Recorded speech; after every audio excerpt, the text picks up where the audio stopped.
जो करते थे जैन धर्म के महागौरव की बात, चलो सुने हम संतों से उस महासंत की बात। आचार्य श्री के तप संयम करुणा को करके यार, साधु साध्वी संत सभी करते हैं गुणानुवाद।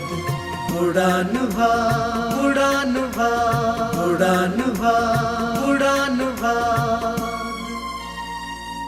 पूज्य गुरुवर विद्यासागर जी महाराज की जय।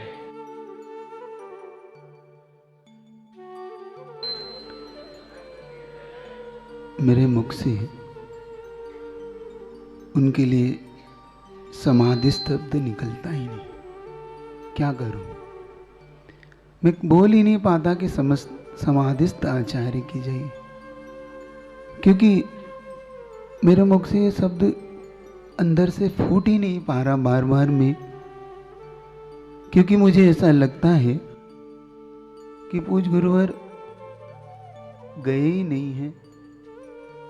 वो आज भी हम सबके पास है और मुझे लगता है कि हम सबके भक्तों के हृदय में आज भी वो विद्यमान है, वो जीवित है, कभी जा ही नहीं सकते। वो सब भक्तों के हृदय के ऐसे सम्राट हो चुके थे, ऐसे स्वामी हो चुके थे कि संसार में शायद ये कह दूं तो अतिशयोक्ति नहीं कि भगवान महावीर की स्मृति शायद लोगों के हृदय से आगे पीछे हो जाए, लेकिन इस युग में जिन्होंने उन्हें देखा है, जिन्होंने उन्हें जिया है, जिन्होंने उन्हें पल पल महसूस किया है, उनके हृदय से विद्यासागर जी को मिटाना असंभव सी घटना है, मिट ही नहीं सकते। वो कभी किसी के हृदय से शायद कभी भी उनका चित्र दूर नहीं हो पाएगा। अभी महाराज एक बात कह रहे थे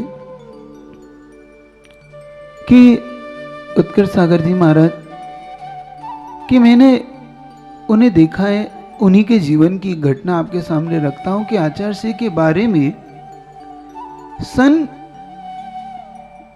74-75 के बाद जब समाधि हो गई दादा गुरु की 73 में, उसके बाद जब आचार्य भगवान ने उसी महावीर जी इत्यादि क्षेत्र में 75 के आसपास जब बिहार किया, जब फिरोजाबाद की तरफ आ रहे थे, तब उसी समय महावीर ने एक ऐसी बात घटना घटा दी जिसकी घटना घट नहीं सकती थी।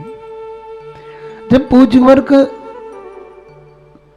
भरी भीषण गर्मी में, जैसा दादा गुरु ने कहा था, जब उन्होंने समाधि के समय पूछा कि गुरुजी आपकी समाधि के पश्चात मैं कैसे, कहाँ जाऊं, क्या करूं, तब गुरुजी ने कहा था ज्ञान सागर जी महाराज ने कि डरना बिल्कुल नहीं, अगर कुछ भी लगे, थोड़ा सा भी कुछ लगे तो बुंदेलखंड की धरती पे चले जाना, वहां पे तुम्हारा सब कुछ पल जाएगा।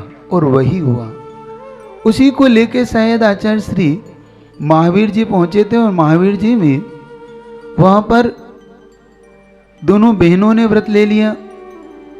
मल्लप्पा जी और श्रीमंती जी को आचार्य धर्म सागर जी महाराज जी के पास भेज दिया गया, दोनों बहनों को भेज दिया गया।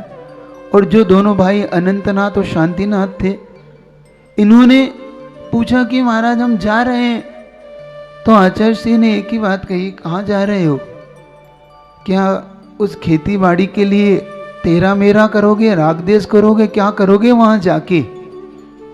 तो कहते फिर हम क्या करें? तो सोचो क्या करना है, क्या सोचो? तो उन्होंने कहा बस अपने कल्याण का मार्ग सोचो। तो बस उसी क्षण पूज्य योग सागर जी महाराज कहते थे, हम तो पिकनिक मनाने के लिए वहां गए थे और आज तक गुरुजी के साथ ही रह गए और पिकनिक मना रहे, हम फिर लौट कर सतलगा नहीं गए। और दोनों भाइयों ने नतमस्तक होके, छोटे छोटे, उनकी उम्र शायद उस समय 12-15 साल जो भी रही हो, दोनों ने व्रत ले लिया। इधर जब महावीर को पता पड़ा कि पूरा परिवार ही निकल गए, जो मेरे इस हाथ की तरफ आप देख रहे हैं ना, उत्कर्ष सागर जी महाराज, इन्हीं का नाम महावीर था। भले ही आदिनाथ की परंपरा में चले, लेकिन थे तो महावीर ही। क्योंकि आदिनाथ ने चारों पुरुषार्थ किए और ओरिजिनल महावीर तो हमारे गुरुवर विद्यासागर जी थे, जिन्होंने ब्रह्मचर्य के साथ आजीवन के साथ इस पथ पे चले। वो बाल ब्रह्मचारी जैसे भगवान महावीर थे, उनकी परंपरा को निभाने वाले कोई जैसे निर्वाण को प्राप्त किया। वह अमावस्या की रात भगवान महावीर के जाने से पवित्र हो गई। तो इस बार की रात्रि जो मध्य हुई सत्य धर्म की, ठीक 2:35 पर हम सब के महावीर ने वह समाधि प्राप्त करके हम सबके साथ से चले गए। वह भगवान महावीर की तरह ही गुमसुम होकर जैसे गुपचुप चले जाते ना, ऐसे शायद जैसे महावीर को ऐसा लग रहा हो कि कहीं ये भक्त मुझे जाने देंगे कि नहीं, और वास्तव में दिन होता तो हम महावीर शायद नहीं जाने देते। वो तो रात्रि में ही महावीर की तरह निकल गए। वो राजपाट छोड़कर फकीर हो गए, साधना में उतरे तो सागर से गंभीर हो गए। जिन्हें हम दिन के उजाले में पहचान ना सके, वो मध्य रात्रि में महावीर हो गए। वो महावीर की तरह ही इस संसार से निकल गए। ऐसे ही इन महावीर ने क्या किया मालूम आपको? इन्होंने वहां से एक तार भेज दिया और उसमें लिख दिया महावीर नहीं रहे। समझ में आ रहा आपको? और किस लिए लिख दिया? ताकि परिवार के सदस्य लौटकर अभी सदलगा आ जाए। जब आचार्य श्री को तार बताया मल्लप्पा जी ने, तो कहने लगे कि ये हो ही नहीं सकता, ये तार जो कुछ लिखा है इसमें सही नहीं है। और मैं बता रहा हूं उस समय क्या घोषणा हो, इसको देखना आप। वहां पर आचार्य श्रुत सागर जी महाराज उसी महावीर जी में विराजमान थे। उन्हीं के निकट दोनों माता पिता को भेजा था कि जाओ अभी उनके पास रहो, फिर मैं बताऊंगा आपको कहाँ जाना है। तो उन्होंने कहा श्रुत सागर जी से पूछ लो, आचार्य श्रुत सागर जी से पूछ लो, अगर वो आज्ञा देते चले जाओ। श्रुत सागर जी ने कहा कि हमें तो भैया ये पत्र समझ में नहीं आता, आप लोग को घर जाना चाहिए। पुनः आचार्य श्री के पास आके कहते विद्यासागर जी के पास कि महाराज क्या करें, हम जाएं या ना जाएं? पर मैंने कहते मैं नहीं जाने की जरूरत। तो श्रुत सागर जी महाराज पास जाके कहते कि वो तो मैं मना कर रहे। तो देखो श्रुत सागर जी उस दिन क्या घोषणा की थी। आचार्य श्रुत सागर जी ने घोषणा की, भैया मैं तो 6ठे 7वें गुण स्थान वाला मुनि महाराज हूँ, आपके आचार्य विद्यासागर जी महाराज 12वें गुण स्थान के मुनि महाराज है, उनके बारे में कुछ नहीं कह सकता। मतलब उस समय उनके अंदर जो भेद विज्ञान था, उनके अंदर का जो भेद विज्ञान इतना चरम सीमा पे था कि उन्हें भाई के इस लेटर का भी वो नहीं था कि, और उनका निमित्त ज्ञान कितना गहरा था कि उन्होंने लेटर देख के कह दिया था कि ये बात ठीक नहीं है। और बाद में श्रुत सागर जी ने भेजा कि नहीं आपको जाना चाहिए। तो पहुँचे तो फिर जो शेष हुआ कभी आपने महाराज के मुख से सुन ही रखा है कि जब महावीर पहुँचे तो पता पड़ा कि मल्लप्पा जी ने देखा कि ये तो यही है।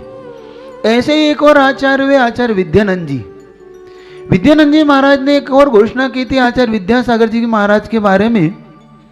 उन्होंने कहा कि देखो,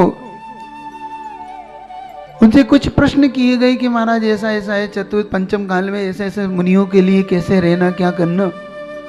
तो उन्होंने कहा देखो मैं तो पंचम काल का साधु हूं, सुन रहे हैं आप लोग, मैं तो पंचम काल का साधु है। आपको बहुत ज्यादा ही उत्कृष्ट चर्या देखना हो और चतुर्थ काल का साधु देखना हो तो जाओ विद्यासागर जी के दर्शन करने जाओ। ये शब्द उन प्राचीन आचार्यों के थे। और किस समय? जिनको दीक्षा लिए मुश्किल से अभी 10-12 साल हो रहे हैं, मुश्किल से 68 में दीक्षा हो रही है और 76 के आसपास ये घटना आपके सामने बता रहा हूं। समझिए कि 8 साल के अंदर। और ये घोषणा किसने की थी आपको बताऊं? ये घोषणा दादा गुरु ज्ञान सागर जी महाराज ने की थी उस समय जब उनकी दीक्षा को रोकने के लिए समाज ने, भागचंद जी साहब सोनी, इन्होंने आचार्य ज्ञान सागर जी से निवेदन किया कि ये 22 साल का युवा, इसे आप इन्हें दीक्षा दे दोगे तो आपकी जल्दीबाजी होगी, तो कृपया इन्हें दीक्षा न दे। तब दादा गुरु ज्ञान सागर जी महाराज, जो ज्योतिष विज्ञ थे, जो स्वर विज्ञान के ज्ञाता थे, जो बड़े बड़े निमित्त को भी जान लेते थे, उन्होंने विद्यासागर जी को उस समय विद्याधर को देख के क्या जान लिया था, उन्होंने देख के जान लिया था और उन्होंने घोषणा की थी, मेरे दीक्षा देने के बाद, सुनिएगा इस बात को और कान खोल के बड़ी गौर से अपने हृदय पटल पे इसे बनाइएगा। उन्होंने बोला कि मेरे दीक्षा देने के बाद इस भारत की वसुंधरा पर इस मुनि विद्यासागर जी के द्वारा, इनके द्वारा इस भारत की दशा और दिशा बदल दी जाएगी। और वही हुआ। उनके सिर्फ 10 साल के अंदर दिशाएं बदलने लगी थी और जिन शासन अपनी चरम सीमा को धीरे धीरे छूने लगा, अपनी चरम सीमा को। और मैं आज बड़े गौरव से कहता हूं अपने गुरु के लिए कि गुरुदेव, आप वास्तव में ऐसे महान थे और महान हैं और महान रहेंगे कि आपने इस जिन शासन को जो ऊंचाइयां दी, आपने जिन शासन को पहचान दी, बड़े गर्व से ये बात कह सकता हूं कि हम लोग जिन शासन से पहचाने जाते हैं और जिन शासन आचार्य विद्यासागर जी से पहचाना जाता है। और ये बात मैं ऐसे ही नहीं कह रहा हूं, क्योंकि जिन शासन को जो गुरुवर ने दिया, जो गुरुवर का हम आज जिन शासन का इतना बड़ा स्वरूप देखते हैं, चाहे राष्ट्रपति हो, प्रधानमंत्री जी हो, चाहे कोई भी हो, मुख्यमंत्री हो, आज उनके श्री चरणों में जाकर अपने आप को ऐसा महसूस करता था कि महान शक्ति के निकट बैठा हूं।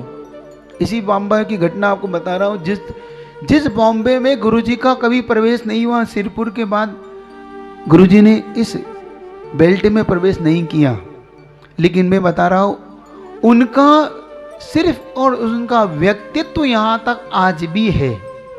इसी बॉम्बे में एक जयसुख भाई करके हुए, आपने नरेश भाई जयसुख भाई करके, जो श्वेतांबर जिन थे, अब उन्होंने साथ साथ प्रतिमा लेके अपना जीवन यापन किया। उनके पूरे परिवार ही अब पूरा वितराग शासन में है। और एक ने तो बड़ी उत्कृष्ट रखना खजुराहो में समाधि संलेखना मरण की। तो उन्होंने स्वयं बताया कि हमने जब आचार्य जी से 7 प्रतिमाओं के व्रत लिए, सुनना, जिस प्रतिमाओं के लिए आप आश्चर्यचकित करते हो कि हम महाराज कैसे लें, संयम ग्रहण कैसे करें, पानी की व्यवस्था बनेगी नहीं बनेगी, क्या होगा, अच्छे से सुनिए। जब आचार्य जी से 7 प्रतिमा ली तो उन्होंने बॉम्बे में, अब बॉम्बे में 7 प्रतिमा का निर्वाह करने के लिए कुएं की जल की व्यवस्था कैसे होगी। तो वहां पर एक वैष्णव दर्शन का एक मंदिर है और वैष्णव दर्शन के मंदिर में एक कुआं था। तो कुएं के से वहां से जल लेते थे, लेकिन हमें जीवानी करना, हम जैनियों का, और वितरागता के साथ अगर जीवानी नहीं हुई तो उसके प्रतिमा का कोई भी पालन करना हमारे लिए असंभव है। तो उन्होंने एक बात सुनिए, जब जैसे ही उन्होंने जल जीवानी डाली तो उन्होंने वहाँ के जो पंडित विद्वान जो भी थे ब्राह्मण, उन्होंने स्पष्ट मना कर दिया कि आप इस कुएं में जीवानी नहीं डालें, आप ये क्या डालते हैं, क्योंकि उनके लिए एक बार पानी निकल जाए तो पानी झूठा हो जाता है। तो उनका मानना है कि आप पुनः पानी इसमें मत डालो, और हम जीवानी के बिना रह नहीं सकते। तब उन्होंने कहा कि देखो भाई, हमने 7 प्रतिमा ली है, संयम ले रखा है, कृपया करके ये कार्य हमें करने दें। तो उन्होंने कहा कि आप कौन है और आपने किससे प्रतिमा ली और क्या व्रत है। इसके सुनने के बाद आप सबका हृदय शायद बहुत गौरवान्वित होगा। उन्होंने कहा कि हमने आचार्य विद्यासागर जी महाराज से इसे व्रत लिए हैं।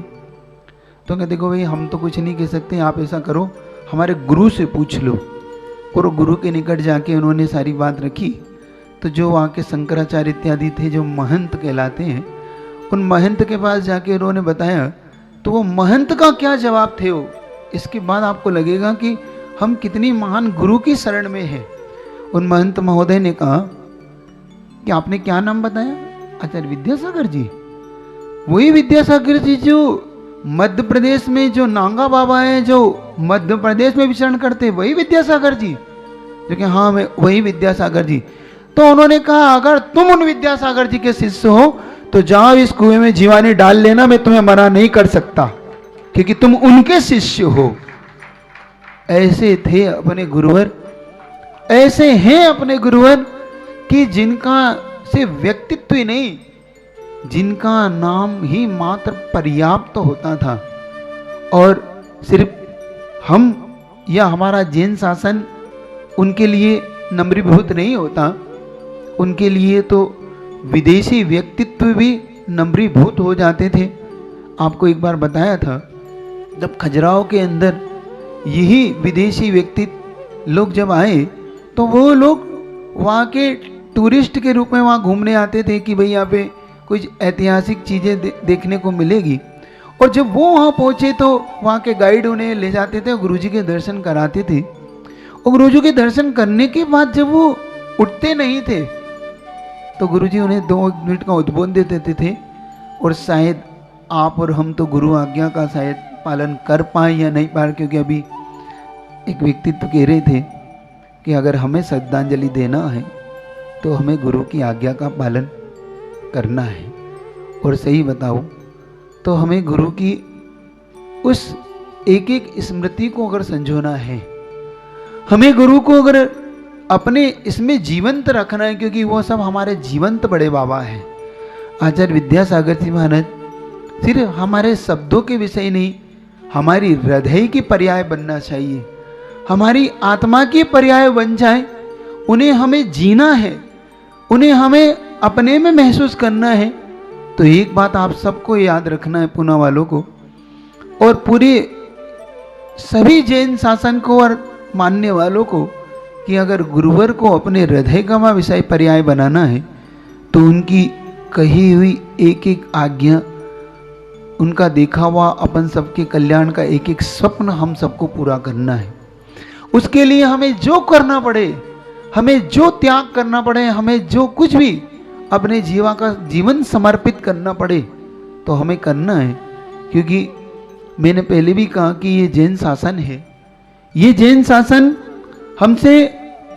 हम उससे चाहते, इससे जैन शासन नहीं चलता। जैन शासन को हम क्या देते हैं, इससे जैन शासन चलता है।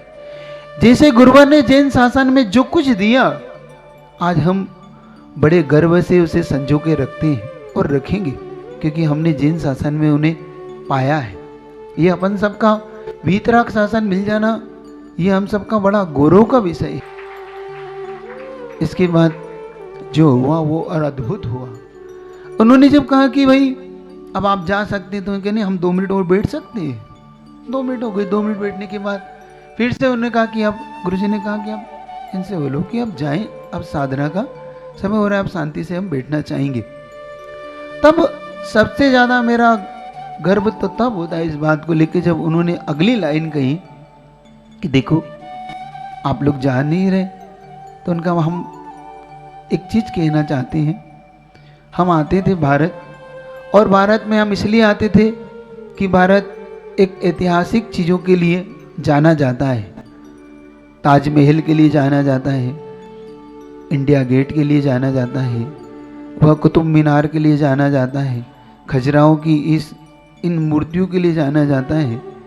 तो लेकिन आज जो हमने देखा है और हमने जो दर्शन किए, इसके बाद हम बड़े गर्व से जब भारत से जाएंगे, और भारत के बाद हम विदेश में जाके हम एक चीज़ कहना चाहते हैं कि हम आज तक सुनते थे कि भगवान होता है,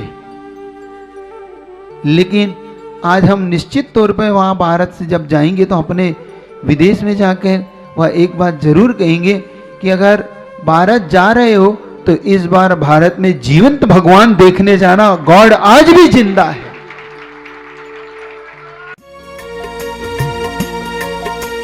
जो करते थे जैन धर्म के महागौरव की बात, चलो सुने हम संतों से उस महासंत की बात। आचार्य श्री के तप संयम करुणा को करके याद, साधु साध्वी संत सभी करते हैं गुणानुवाद।